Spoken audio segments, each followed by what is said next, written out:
এই মজলিসে উপস্থিত সকলে ওয়াদাবদ্ধ থাকবেন, রমজান, গোটা রমজান যারা কোরআন তেলাওয়াত জানেন ভালোভাবে তারা পুরো কোরআন একবার পড়ে শেষ করবেন। ওয়াদা ইনশাআল্লাহ। আর যারা কোরআন ভালোভাবে জানেন না তারা রমজান মাসে প্রত্যেক দিন অন্তত পক্ষে 1 ঘন্টা থেকে আধা ঘন্টা সময় দিবেন কোরআন শিখার পিছনে, কোরআন পড়ার পিছনে। এমন কোনো মুসলমানের সন্তান যেন থাকে না যে রমজান মাসে কোরআন পড়বে না। ওয়াদা ইনশাআল্লাহ। আর এই দাওয়াত গোটা 4 ঘাটে ছড়িয়ে দিবেন, গোটা বাঘায় ছড়িয়ে দিবেন, নিজের জিম্মেদারি মনে করে যে রমজান মাসে অন্তত পক্ষে কি পড়তে হবে? কোরআন পড়তে হবে। আর একটু চালান। জি ঠিক আছে। রমজান মাসে অন্তত কি পড়তে হবে? কোরআন পড়তে হবে। রমজান মাসের একটা প্রস্তুতি শেষ, রমজান মাসের এবার দ্বিতীয় প্রস্তুতি।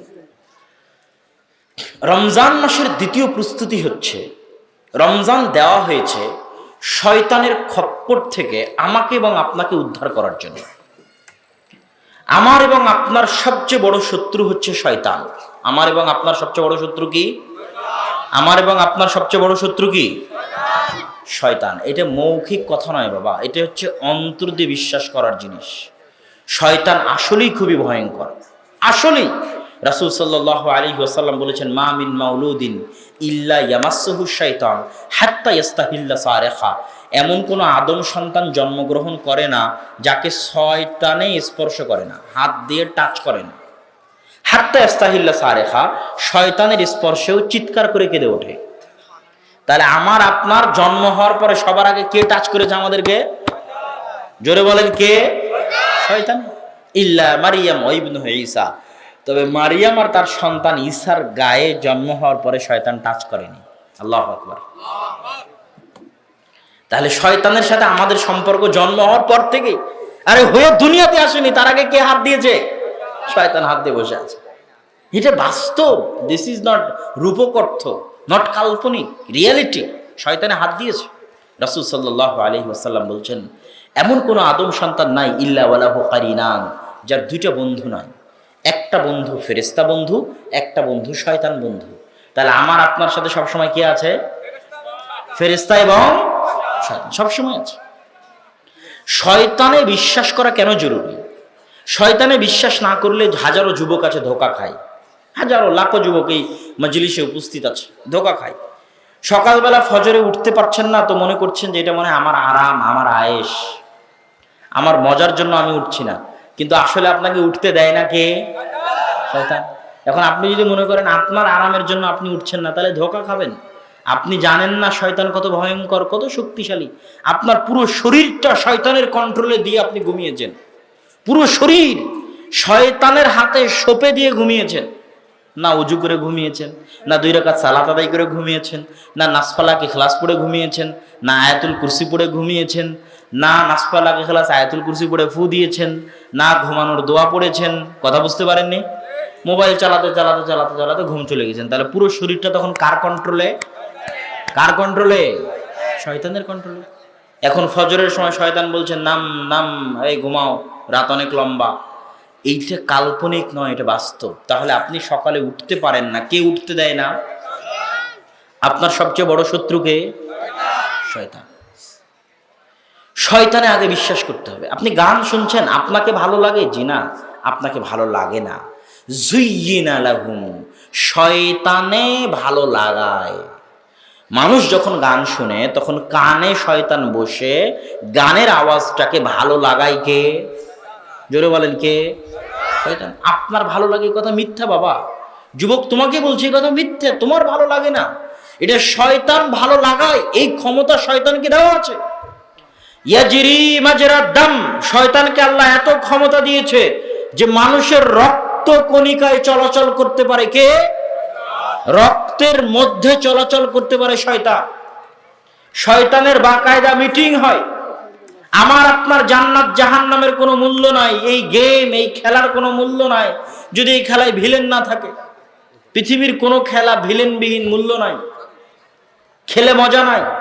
তো যখন আদম সন্তান সৃষ্টি করেছে আল্লাহ, সাথে সাথে ভিলেনও দিয়েছে, ইবলিস যা আদম পাঠিয়ে দিলাম, আদমকে পথভ্রষ্ট করার জন্য ইবলিস দিয়ে দিলাম, আর ইবলিসকে ক্ষমতাও দিয়ে দিলাম পথভ্রষ্ট করার, আর আদমকে হেদায়েত করার জন্য, আদমের সন্তানকে হেদায়েত করার জন্য নবী রাসূল দিব, হাদিস দিব, কোরআন দিব। এখন তোরা খেল, কে কেমন খেলতে পারিস। এখন আমরা খেলার মাঠে আছি, একদিকে কোরআন আছে, আল্লাহ রাসূল আছে, হাদিস আছে, আর একদিকে শয়তান সারাদিন আমাদেরকে ওয়াসওয়াসা দিচ্ছে। এখন তো আমরা এই খেলা এখন কোন দিকে যাব? ফুটবলের মতো। এখন যে যত ভালো নিজের আত্মা কন্ট্রোল করতে পারবে, নিজের নাফস কন্ট্রোল করতে পারবে, এটাও যত বেশি পারদর্শী হবে নাফস কন্ট্রোল করাই, ও তত শয়তানের সাথে লড়াই করতে পারবে, তত যুদ্ধ করতে পারবে, তত ফাইট করতে পারবে, আর তত হকের উপর থাকতে পারবে, আমলের উপর থাকতে পারবে। তো এখন এই নাফস কন্ট্রোল করার কয়েকটা উপায় আছে, আত্মা কন্ট্রোল করার কয়েকটা উপায় আছে। একটা তো বড় উপায় হচ্ছে সালাত, ওটার আলোচনা আজকে নয়। আজকে আমাদের আলোচনা হচ্ছে রমজানের সিয়াম, তাই না? তো এখন ইবনুল কাইয়িম রাহিমাহুল্লাহ লিখছেন যে মানুষের রক্তে রক্তে শয়তান চলতে পারে, এই কথা আল্লাহ রাসূল বলেছেন। তো সারা পৃথিবী মিথ্যা হয়ে গেল, সাদিকুন আমিন, সত্যবাদী আমানতদার, যিনি 40 বছর কোনোদিন মিথ্যা কথা বলেননি, আমানতের খেয়ানত করেননি, উনি মিথ্যা বলতে পারেন না। সারা পৃথিবী মিথ্যা হয়ে যেতে পারে, কিন্তু উনি বলেছে রক্তে রক্তে শয়তান চলতে পারে, এই কথা ঠিক। তো ইবনুল কাইয়িম রাহিমাহুল্লাহ লিখছেন যখন মানুষ না খেয়ে থাকে তখন রক্ত সঞ্চালনের যে রগগুলো, ওগুলো সংকুচিত হয়ে যায়। সংকুচিত হয়ে যাওয়ার জন্য শয়তান প্রবেশ করতে পারে না ভালোভাবে। তো শরীরটা আপনার শয়তানের কন্ট্রোল থেকে ধীরে ধীরে বের হয়ে আসার চেষ্টা করে যখন আপনি না খেয়ে থাকেন। ধরেন 11 মাস এই শরীরের উপর রাজত্ব চালিয়েছে শয়তান, পুরো শয়তানের কন্ট্রোলে, শয়তানের গোলাম, শয়তানের দাস। সকাল সন্ধ্যা কার কথা উঠে বসে বসেছে? শয়তানের কথা। ফজরের নামাজ পড়েনি, তাহলে কার কথায় পড়েনি? শয়তানের কথা। গান শুনেছে কার কথায়? শয়তানের কথা। তাহলে আজীবন সকাল থেকে সন্ধ্যা পর্যন্ত কার গোলামি করলো? শয়তানের গোলামি করলো। তো এখন এই যে 11 মাস শয়তান এই শরীরের উপর রাজত্ব চালিয়েছে, এটাকে শয়তানের কবল থেকে বের করে নিয়ে আসার জন্য টানা 1 মাস যদি ও না খেয়ে থাকে, তো রগগুলো কি হয়ে যাবে? সংকুচিত হয়ে যাবে। কার জন্য সংকুচিত হবে? শয়তানের জন্য সংকুচিত হবে। একটা উপায় গেল, না খেয়ে থাকার মাধ্যমে এখন শয়তানের কাছ থেকে বাঁচার একটা রাস্তা। আর যত বেশি পেট ভর্তি করে খাবেন, তত শয়তান রগে রগে চলার জন্য মজা পায়, সুযোগ পায়। এই জন্য যত বেশি খাওয়া দাওয়া করবেন তত ইবাদত করতে পারবেন না, তত শয়তানের কন্ট্রোল ক্ষমতা আপনার শরীরের উপর তত বেশি প্রতিষ্ঠিত হবে। আর যত কম খাবেন, বেশি বেশি নফল সিয়াম রাখবেন, শয়তানের কন্ট্রোল থেকে বডি তত বাইরে বেরিয়ে থাকবে। বুঝতে পেরেছেন আমার কথা? না বুঝাতে পারলে আমার ব্যর্থতা। শয়তানের এই থিওরি যদি জাতিকে না বুঝাতে পারি তো আমি ব্যর্থ। কিন্তু শয়তান যে কত ভয়ঙ্কর, কত ভয়ানক, এবং মানুষকে যে 24 ঘন্টা শয়তানের কথা মনে রাখা উচিত, এবং মানুষের শরীর যে শয়তানের কন্ট্রোলে, মানুষ যে তার শরীরকে, তার নাফসকে শয়তানের কন্ট্রোল থেকে বের করতে পারছে না, এই জন্য যে মানুষ গুনাহ করছে, এটা মানুষের বুঝতে হবে। 2 নম্বর হচ্ছে 1 মাস চ্যালেঞ্জ নেওয়া যে আমি গুনাহ করব না। 1 মাস, আপনাকে 12 মাসের চ্যালেঞ্জ দিতে বলা হয়নি, 1 মাস। লাআল্লাকুম তাত্তাকুন, 1 মাস চ্যালেঞ্জ দাও যে 1 মাসে কোনো সগীরা কবিরা কোনো গুনাহই করব না। 1 মাস নিজের আত্মার উপর কন্ট্রোল করা সম্ভব নয় না? সম্ভব নয় কি? 1 মাস নিজের আত্মার উপর কন্ট্রোল করতে পারবেন না? এত দুর্বল, এত যায়ীফুন নফস, এত আপনার আত্মার দুর্বল ক্ষমতা, এত আপনি শয়তানের কাছে দুর্বল যে 1 মাস নিজের আত্মাকে কন্ট্রোল করতে পারবেন না। টেক ইট চ্যালেঞ্জ, সেটাকে চ্যালেঞ্জ হিসেবে নিন। কি জন্য? সিয়াম। এই পর্বে এখন এই হাদিসগুলো বলি। সিয়াম না খেয়ে থাকার নাম নয়, শুধু না খেয়ে থাকার নাম নয়। না খেয়ে থাকার মাধ্যমে শয়তানের রাস্তা সংকুচিত হলো। এখন আত্মাকে কন্ট্রোল করতে হবে গুনাহ থেকে। মাল্লাম ইয়াদা কাওলা যুরি ওয়াল আমালা বিহি ফালাইসা লিল্লাহি হাজাতুন ইয়াদা তুআমাহু ওয়া শারাবাহু। যে ব্যক্তি রমজান মাসে সিয়াম রাখার পরেও গুনাহের কাজ পরিত্যাগ করলো না, ওর পিপাসার্ত থাকার, ওর ক্ষুধার্ত থাকার আল্লাহর সরিষা সম পরিমাণ প্রয়োজন নাই। ও না খেয়ে থাকলেই কি, না পান করে থাকলেই কি, যদি গুনাহ বাদ না দেয়, তাহলে রমজান একটা প্র্যাকটিস সেশন। যেই প্রশিক্ষণ করছে আপনাকে যেমন না খেয়ে থাকার মাধ্যমে শয়তানের প্রবেশদ্বার বন্ধ করতে হবে, ঠিক গুনাহ থেকে বিরত থাকার মাধ্যমে 1 মাস ট্রেনিং নিতে হবে যে শয়তানের খপ্পরে অন্তত কয় মাস পড়বো না, অন্তত 1 মাস। ট্রাই ইট, চেষ্টা করেন, টেক ইট চ্যালেঞ্জ হিসেবে নেন। এই জন্যই রমজান। আর যদি গুনাহ করেন বাবা সিয়াম থাকার পরেও, তাহলে এই সিয়ামের কোনো মূল্য নাই। সিয়াম থাকার পরেও যদি ইফতারির পরে বিড়ি টান দেন, ইফতারির পরে সিগারেটে টান দেন, ইফতারির মদের বোতল দিয়ে ইফতারি করে অনেকে, আমি শুনেছি। সারাদিন না খেয়ে থাকে, ইফতারিতে সবার আগে বিসমিল্লাহ বলে কি খায়? মদের বোতলই খায়। তোমার সিয়ামের কোনো মূল্য আছে? ওই অনেকে আছে বিড়ি নিয়ে বসে থাকে, ইফতারি করা মাত্রই বিড়ির টান শুরু। একটা মাস, ইয়া রাজুল ইয়া নাস ইয়া আইয়ুহান নাস ইয়া আইয়ুহাল্লাযীনা আমানু, ও হে ঈমানদারগণ, মাত্র এক মাস, মাত্র এক মাস শয়তানের গোলামি থেকে নিজেকে মুক্ত রাখো। 11টা মাস তো শয়তানের গোলাম ছিলে, 11টা মাস শয়তানের দাসত্ব করেছো, মাত্র একটা মাস আল্লাহর দাসত্ব করো। আল্লাহর বান্দারা, মাত্র একটা মাস শয়তানের দাসত্ব থেকে একটা মাস বিরত থাকো। দাড়ি কাটিও না রমজান মাসে, টাকনুর নিচে প্যান্ট পরিও না রমজান মাসে। মান সামা রমাদান ঈমানান ওয়া ইহতিসাবান গুফিরা লাহু মা তাকাদ্দামা মিন যামবি, যে ব্যক্তি রমজান মাসে ঈমানের সাথে নেকির আশায় সিয়াম রাখলো, তার পূর্বের সব গুনাহ ক্ষমা হয়ে গেল। আচ্ছা বলেন তো, রমজান মাসের সিয়াম কি যারা মুমিন নয় তাদের উপর ফরজ, না যারা মুমিন তাদের উপর ফরজ? যারা মুমিন তাদের উপর ফরজ। আল্লাহ তো ওই জন্য বলছে ইয়া আইয়ুহাল্লাযীনা আমানু কুতিবা আলাইকুমুস সিয়াম। তো মুমিন দেখেই তো আমি রমজানের সিয়াম রাখতেছি। তারপর আল্লাহ কেন বললেন, আল্লাহ রাসূল কেন বললেন যে রমজানের সিয়াম রাখতে হবে ঈমান সহ? ঈমান আছে দেখেই তো রমজানের সিয়াম রাখতেছি। তো ঈমান সহ কিসের রমজানের সিয়াম? কি জন্য? লা ইয়াজনি যানি হিনা ইয়াজনি ওয়া হুয়া মুমিন, লা ইয়াসরিকু সারিক হিনা ইয়াসরিকু ওয়া হুয়া মুমিন। যখন কেউ জিনা করে তখনও মুমিন থাকে না, আল্লাহ রাসূলের হাদিস। ওই সময়ের জন্য ঈমান উঠে যায়। যখন কেউ চুরি করে ওর মধ্যে ঈমান থাকে না, ওই সময়ের জন্য ঈমান উঠে যায়। যখন কেউ পৃথিবীর যে কেউ কোনো গুনাহে লিপ্ত হয়, ওই লিপ্ত হওয়ার সময়টুকু তো ওর মধ্যে কি থাকে না? কি থাকে না? জোরে বলেন, ঈমান থাকে না। তাহলে মান সামা রমাদান ঈমানান, রমজান মাসে সিয়াম রাখতে হবে পূর্ণ ঈমানের সাথে, ঈমান থেকে বিচ্ছিন্ন হওয়া যাবে না। রমজান মাসে সিয়াম রাখার পর পর্দা করলো না, ঈমান থেকে বিচ্ছিন্ন হয়ে গেল। রমজান মাসে সিয়াম রাখার পর মোবাইলে চ্যাট করলো, ঈমান থেকে বিচ্ছিন্ন হয়ে গেল। রমজান মাসে সিয়াম রাখার পর অশ্লীল দৃশ্য দেখলো, ঈমান থেকে বিচ্ছিন্ন হয়ে গেল, অন্তত ওই সময়টুকুর জন্য।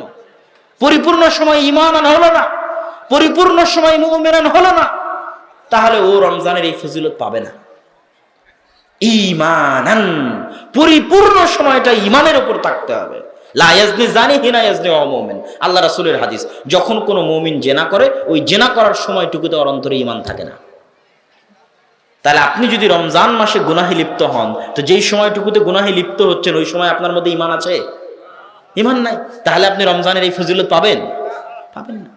তাহলে রমজান মাসে আপনার জন্য দ্বিতীয় প্রস্তুতি, প্রথম প্রস্তুতি কি ছিল? জোরে বলতে হবে, কি ছিল? রমজান মাসের দ্বিতীয় প্রস্তুতি গুনাহ থেকে, সাগীরা হোক কবীরা হোক, গুনাহ থেকে বিরত থাকার চ্যালেঞ্জ নেওয়া। টিকিট চ্যালেঞ্জ, মাত্র এক মাস। আপনাকে বলিনি যে আপনি সারা জীবনের জন্য তওবা করে ফিরে আসেন, এটা বলিনি। এক মাসের জন্য ট্রাই করে দেখেন যে একটা মাস পারেন কিনা, নিজের আত্মাকে কন্ট্রোল করতে একটা মাস পারেন কিনা দেখেন। আপনার আত্মা তো এমনি শয়তানের গোলাম আছে। মা এবং বোনদের সবচেয়ে বড় শয়তানের গোলামি কি জানেন? মা এবং বোনদের সবচেয়ে বড় শয়তানের গোলামি, আপনারা ওই হাদিস জানেন যে ইবলিস যখন সিংহাসনে বসে সমুদ্রের মধ্যে, আল্লাহ রাসূল বলছে সমুদ্রে কার সিংহাসন আছে? ইবলিসের সিংহাসন আছে। তো ইবলিস যখন সিংহাসনে বসে, বিশাল শয়তানের বাহিনী সামনে, প্রত্যেকে রিপোর্ট পেশ করতেছে, আজকে ওকে জেনা করিয়েছি, আজকে ওকে চুরি করিয়েছি, আজকে ওকে মানুষ হত্যা করিয়েছি। ইবলিস সন্তুষ্ট হয় না। একজন বলে আজ স্বামী স্ত্রীর মধ্যে তালাক করিয়েছি, ইবলিস লাফ দিয়ে ওঠে, ওয়ায়ালতাজিমু, তার সাথে কোলাকুলি করে। তাহলে শয়তানের সবচেয়ে বড় এজেন্ডা সারা পৃথিবীতে, শয়তানের সবচেয়ে বড় এজেন্ডা হচ্ছে পরিবার ধ্বংস করা। কি ধ্বংস করা? জোরে বলেন, শয়তানের সবচেয়ে বড় এজেন্ডা কি? পরিবার ধ্বংস করা। এই জন্য পরিবার ধ্বংস হতে পারে এরকম যে কোনো কাজ আল্লাহ সুবহানাহু ওয়া তাআলা খুব রাগান্বিত হন। আর শয়তানের সবচেয়ে বড় এজেন্ডা পরিবার ধ্বংস করা। মেয়েদেরকে ঘর থেকে বের করে নিয়ে যাও, এদেরকে বেপর্দা বেহায়া বানিয়ে দাও, মুসলমানদের পরিবার ধ্বংস করে দাও।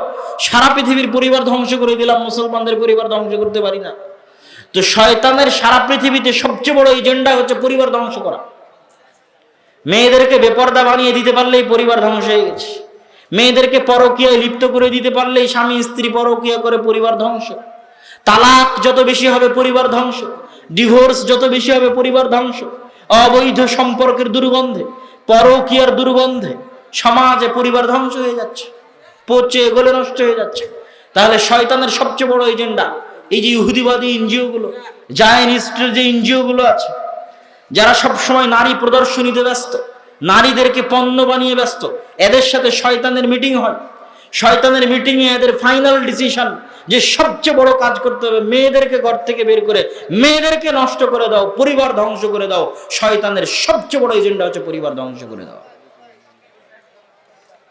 সম্মানিত উপস্থিতি, এই পৃথিবীতে শয়তানের সাথে মানুষের লড়াই চিরন্তন। গোটা কোরআন খুলবেন, সবচেয়ে বড় শত্রু শয়তান, সবচেয়ে বড় শত্রু শয়তান। আমেরিকা, ইসরায়েল, ইহুদি, এগুলো কি সবচেয়ে বড় শত্রু বলা হয়নি? আমেরিকার সাথে কবে যুদ্ধ হবে কে জানে, ইসরায়েলের সাথে কবে যুদ্ধ হবে কে জানে। 24 ঘন্টা যে আপনার সাথে শয়তানের যুদ্ধ চলতেছে, এখন যে রানিং, এখন আপনার সাথে শয়তান আছে, আমার সাথে শয়তান আছে, তো ও তো সারাদিন আমার সাথে আছে, তো ও বড় শত্রু না আমেরিকা বড় শত্রু? হ্যাঁ, আমেরিকার সাথে কবে দেখা হবে কে জানে? বলে কেউ জানে? জানে না। তাহলে আপনার সাথে যে শয়তান বসবাস করছে, 24 ঘন্টা আপনাকে জাহান্নামে নিয়ে যাচ্ছে। শয়তানের শপথ আল্লাহ কোরআনে বলেছে, যে শয়তান শপথ করেছে, ওয়ালা উদিল্লান্নাহুম ওয়ালা উমান্নিয়ান্নাহুম ওয়ালা আমুরান্নাহুম, অবশ্যই আদম সন্তানকে পথভ্রষ্ট করব, আদম সন্তানকে সিরাতে মুস্তাকিমে চলতে ডান দিক থেকে বাধা দিব, আদম সন্তানকে সিরাতে মুস্তাকিমে চলতে বাম দিক থেকে বাধা দিব, আদম সন্তানকে সিরাতে মুস্তাকিমে চলতে সামনে দিক থেকে বাধা দিব, আদম সন্তানকে সিরাতে মুস্তাকিমে চলতে পিছন দিক থেকে বাধা দিব। কার ওয়াদা? শয়তানের ওয়াদা। একাই জাহান্নামে যাব? ইবলিস একাই জাহান্নামে যাবে? আরে বাপরে বাপ, যার জন্য আমার এত বড় শাস্তি, ওর সন্তান সন্ততি সব গোষ্ঠী শুদ্ধা নিয়ে জাহান্নামে যাবে। সেই প্রতিশোধের নেশায় শয়তান আমাকে আপনাকে পথভ্রষ্ট করতেছে, আর এই ক্ষমতা শয়তানকে দেওয়া আছে। এই জন্য কোরআন খুললে যেমন শয়তান দেখবেন, কোরআন খুলে তো আমাদের আগে কি পড়তে হয়? আউযু বিল্লাহি মিনাশ শাইতানির রাজীম, বিতাড়িত শয়তান থেকে পরিত্রাণ চাই। তো শয়তান যদি নাই থাকবে, যুবক তোমাকে বলছি, শয়তান যদি নাই থাকবে, শয়তান যদি ভয়ঙ্করই না হবে, তো সকাল সন্ধ্যা আউযু বিল্লাহি মিনাশ শাইতানির রাজীম, কোরআন খুললে আউযু বিল্লাহি মিনাশ শাইতানির রাজীম, সালাত আদায় করলে আউযু বিল্লাহি মিনাশ শাইতানির রাজীম। মানে শয়তান কত ভয়ঙ্কর, কত ভয়ানক, যে কোরআন খুললে আগে আউযু বিল্লাহি মিনাশ শাইতানির রাজীম বড়, সালাত আদায় করলে আগে আউযু বিল্লাহি মিনাশ শাইতানির রাজীম বড়, এত ভয়ঙ্কর। হাদিসের পাতা খুললে দেখবেন খালি শয়তান। ইজা দাখালা আহাদুকুম ফি বাইতি, কেউ তোমাদের যদি বাড়িতে ঢুকে আসসালামু আলাইকুম না বলে, শয়তান সঙ্গী সাথে, আসো এই বাড়ি তোমাদের খাওয়ার জায়গা, থাকার জায়গা। কেউ যদি খাওয়ার সময় বিসমিল্লাহ না বলে, শয়তান ওর সাথে খাবে। কেউ যদি বাম হাতে খায়, শয়তান ওর সাথে খাবে। কেউ যদি কোনো পাত্র ঢেকে দেয় বিসমিল্লাহ না বলে, তাহলে এই পাত্র শয়তান খুলতে পারে। কেউ যদি দরজা বিসমিল্লাহ বলে বন্ধ না করে, ওই দরজা শয়তান খুলতে পারে। কেউ যদি জানালা বিসমিল্লাহ বলে বন্ধ না করে, ওই জানালা তো শয়তান খুলতে পারে। কেউ যদি বাথরুমে প্রবেশ করে এই দোয়া না পড়ে, শয়তানের লজ্জা স্থান দেখে। তাহলে গোটা কোরআন আর হাদিস আমাকে আর আপনাকে খালি কি থেকে বাঁচানোর চেষ্টা করতেছে? জোরে বলেন, কি থেকে বাঁচানোর চেষ্টা? শয়তান থেকে। তো শয়তান যদি নাই থাকবে, এগুলোর কি দরকার? এত হাদিস, এত কোরআনের আয়াতের কি দরকার? শয়তান এত ভয়ঙ্কর, এত ভয়ানক, আছে, সত্য, বাস্তব, আমাদের সাথে খায়, আমাদের বাড়িতে ঢুকে। জিন শয়তান, মানুষ শয়তান, আল্লাহর সৃষ্টি জীব আছে, ওই ক্ষমতা আমাদেরকে দেওয়া আছে। অতএব রমজানকে যুদ্ধ হিসেবে নেন, জঙ্গে আজিম, মহাবিশ্ব যুদ্ধ। কার বিরুদ্ধে? জোরে বলেন, কার বিরুদ্ধে? শয়তানের বিরুদ্ধে। অন্তত রমজান মাসে শয়তানের গোলামি থেকে বেরিয়ে আসে। ওয়াদা করতে পারবেন রমজান মাসে অন্তত শয়তানের সাথে ভালো যুদ্ধ হবে তো ইনশাআল্লাহ? আল্লাহ সুবহানাহু ওয়া তাআলা হাতগুলো কবুল করে নিক, আল্লাহুম্মা আমিন। তৃতীয় প্রস্তুতি শেষ, এটা দিয়ে শেষ করে দেব। বাড়িতে যদি বিরিয়ানি রান্না হয় আর বিরিয়ানির গন্ধ যদি 3-4 বাড়ি পর্যন্ত না পৌঁছে, ওই বিরিয়ানির কোনো সুনাম নাই। বিশাল প্রোগ্রাম, প্রধানমন্ত্রী আসবে। রাজশাহীতে কয়েকদিন আগে হলো ইন্ডিয়ান বাংলাদেশ কালচারাল সামিট, এটা বিশাল প্রোগ্রাম হলো। 15 দিন 20 দিন আগে থেকে দেখা যাচ্ছে রাস্তাঘাট, লাইটিং, সাজ সজ্জা, বোঝা যাচ্ছে যে একটা প্রোগ্রাম হবে। নাকি বোঝা যাচ্ছে না যে একটা প্রোগ্রাম হবে? প্রধানমন্ত্রী যদি কোনো প্রোগ্রামে আসে, আরো বিশাল আয়োজন হতে পারে। তখন রমজানের মতো এত বড় একটা মাস আসতেছে, যেই মাসের উপর এত আলোচনা করলাম, একটু মনোযোগ চাই, 1 মিনিট। রমজানের মতো এত বড় একটা মাস আসতেছে, আপনি কি একটুকু স্বাগতম জানাবেন না? হ্যাঁ, হুট করে রমজানে ঢুকে যাবেন। সকালবেলা রাত থেকে ঘুম থেকে উঠে শুনলাম আজকে রমজান শুরু হয়ে গেছে, এইভাবে রমজানে ঢুকবেন। মুসলমানের সন্তানেরা, রমজানকে স্বাগতম জানাতে চাও না? চাও না? চাও। শাবান মাসের সিয়াম রাখো, কোন মাসের সিয়াম রাখো? শাবান মাসের সিয়াম। আগে থেকেই ফ্লেভার নেও, রমজান আসতেছে। কোন মাস আসতেছে? রমজান। মুসলমানের সন্তানেরা জানুক, মুসলমানের পরিবারেরা জানুক, প্রত্যেক বাড়িতে বাড়িতে জানুক শাবান মাসের সিয়াম রাখা হচ্ছে। কেন? কোন মাস আসতেছে? জোরে বলেন, কোন মাস? রমজান আসতেছে। আগে থেকে রমজানের ফ্লেভার নাও। যে ব্যক্তি শাবান মাসের সিয়াম রাখেনি ও রমজান মাসের মজা পায় না, আর যে শাবান মাসের সিয়াম রাখে ও রমজান মাসের ইমান, ওর আমল, ওর মজা, ওর আনন্দ, ওর স্বাদ অন্যরকম। কেন? রমজানের অপেক্ষায় আগে থেকে প্রস্তুত। রমজান আসতে এসে আগে থেকে প্রস্তুত। তার প্রমাণ কি? শাবানের সিয়াম। প্রমাণ কি মুরব্বী? মুরব্বী প্রমাণ কি বলেন? আপনি যে রমজান আগে থেকে আসার জন্য অপেক্ষায় আছেন আনন্দের সাথে, প্রমাণ কি? শাবানের সিয়াম। যে শাবানের সিয়াম রাখে না ও রমজানের জন্য অপেক্ষমান নয়, রমজানের রহমতের জন্য অপেক্ষমান নয়, রমজানের দয়ার জন্য অপেক্ষমান নয়, রমজানকে স্বাগতম জানানোর জন্য কোনো প্রস্তুতি নাই। শাবান মাসের সিয়াম রাখো, রমজানের ফ্লেভার আগে থেকে নাও। আল্লাহ সুবহানাহু ওয়া তাআলা আমাদের রমজানকে শাবান মাসের সিয়াম রাখার মাধ্যমে, গুনাহ থেকে বিরত থাকার মাধ্যমে, কোরআন তেলাওয়াতের মাধ্যমে রমজান যে আসতেছে এই প্রস্তুতি নেওয়ার তৌফিক দান করুক। আল্লাহুম্মা আমিন। যাওয়ার সময় মাসিকাল ইতিসাল নিয়ে যাবেন। রাসূল সাল্লাল্লাহু আলাইহি ওয়াসাল্লামের সালাত নামে আপনাদের উস্তাদজির বই আছে, উনি আসবেন। উস্তাদজি আসবে, ওটা কোনো চিন্তার বিষয় না, ওটা বলতে হবে না। উনি আসবে ইনশাআল্লাহ। আপনারা সবাইকে উঠে যাবেন না, উনি আসবে, বক্তব্য দিবে। আর আমার আরেক জায়গায় প্রোগ্রাম আছে রহনপুর, আমি সেখানে চলে যাচ্ছি। আপনাদের উস্তাদজি শেখ আব্দুর রাজ্জাক বিন ইউসুফ আজকের অনুষ্ঠানে উনি উপস্থিত হবেন আপনাদের